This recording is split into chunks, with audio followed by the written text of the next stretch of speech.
So you play by the rules. You got your Social Security nut all set and ready to go, living the dream, getting ready for plenty of trips, carefree living, telling the kids and grandkids you're about to spend that inheritance, so don't be grubbing around for any of the crumbs, because your mother and I are going to spend it all.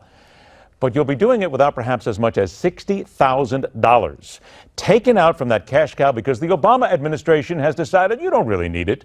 And for those who are now screaming about how can you pin this on the current president, we say easy. Let's get back to it. Welcome back. Newsmax health editor and co-author of Da Vinci's Baby Boomer Survival Guide, Nick Tate, joins us here in the studio. All right, Mr. Tate, let's get to this here. I'll tell you what, every time we hear a little bit something, this goes back to the Social Security benefits reductions that do indeed come from the pen of the president, correct? That's correct. It's part of the Budget Act that was signed into law in December. This is essentially what it's doing is taking away something called the file and suspend rule. This is a provision of the law that has allowed Social Security beneficiaries to take advantage of collectively filing as a married couple, and that both members' benefits are rated and calculated on the higher of the two income levels. Basically, Social Security, I know this is confusing. Making it as confusing as possible for everybody else who's just trying to get their money. Here's the deal. Social Security benefits are based on two things. When you take them, the later you take them, the longer you delay, the higher your benefit. Sure, and the greater chance you have of expiring. Well, there's that too. And the amount of income that you've earned over your lifetime. Now, usually with a married couple, one of the two has earned more, sometimes substantially more than the other. But the file and suspend rule has allowed that higher income individual at age 66 to file for benefits, then suspend collecting them until age 70, which does two things. It allows that person to continue earning higher levels of Social Security. But secondly, it allows the spouse who has earned less money to file a spousal benefit that's calculated on the higher income spouse's level. So we're talking about tens of thousands of dollars a year that couples have been able to take advantage of by filing through this rule that's going away this week. What can you do to help avoid it? Well, what you have to do is if you think you're in this category or you're confused by what I've said. Which would be 99.9% of the people out there. We've written an explainer on the Newsmax.com money site that explains what it involves, how you can file, how you can apply now, how you can file for an extension to give yourself time to think about filing, and all of the other provisions that you should be able to take advantage of that are still in place with Social Security. So the bottom line here, the recommendation is look into it. If you're confused by it or have questions, you can go to our site and see what is at stake, and it could be a lot of money. All right, I'm going to play devil's advocate here. The Social Security, and you pointed this out in your article, the Social Security Trust Fund will expire around 2033. Correct. Runs out of money. That's right. The people out there, and we've been talking about this for years now, that the federal government doesn't have enough money.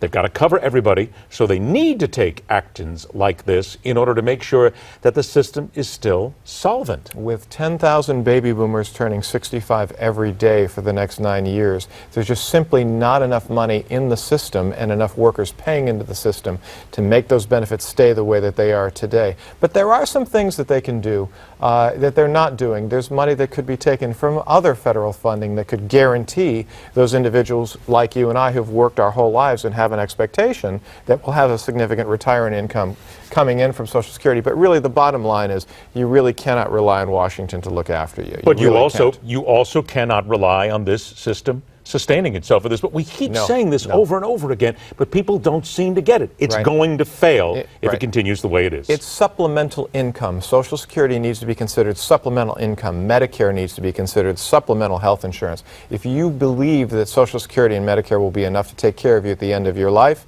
and in retirement, you're going to have a very unhappy retirement. That's our message. And aren't we still talking about the same thing that comes down the pike every time we get here?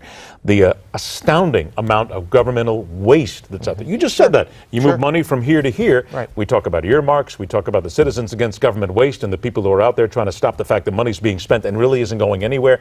If that money was taken, brought back together, distributed properly, we wouldn't be here today. I'm guessing. I think you're right. And isn't it curious to you that none of the presidential candidates are talking about this? Not a single one is raising this issue and saying we need to protect Social Security, we need to protect Medicare, even though seniors are that big voting bloc. And there are other strategies that can make sure that they're solvent, that are financially responsible, but don't stick it to the folks in retirement. Is it very likely, though, a couple seconds that we have left here, that the candidates don't say that? Because quite frankly, the candidates have no clue how to do this and break this logjam. They would only be saying the same thing that we've been saying here, and they can't do it.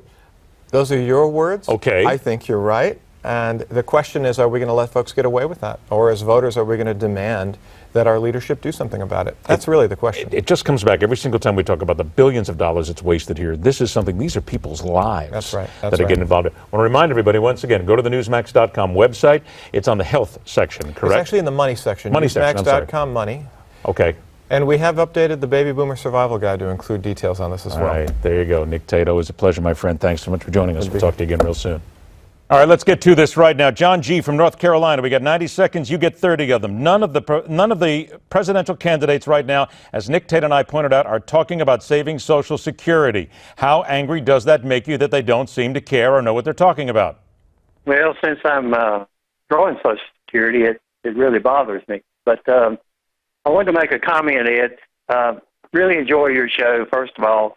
Second of all, one of your earlier guests stated that Donald Trump is not a Republican, and I think that that's the reason that he's getting as many votes as he's getting, because he's not your run-of-the-mill Republican. That's probably a real good choice, too. John, thanks a lot for joining us. Thank you for the compliments. David G. from Texas. Why is nobody talking about saving Social Security? 30 seconds. Yeah, I want to make a little rebut about Trump there. Please answer the question, if you will. Why is nobody talking about saving Social Security? Man, I couldn't really tell you on that. A lot of people just, they haven't really thought about it too much.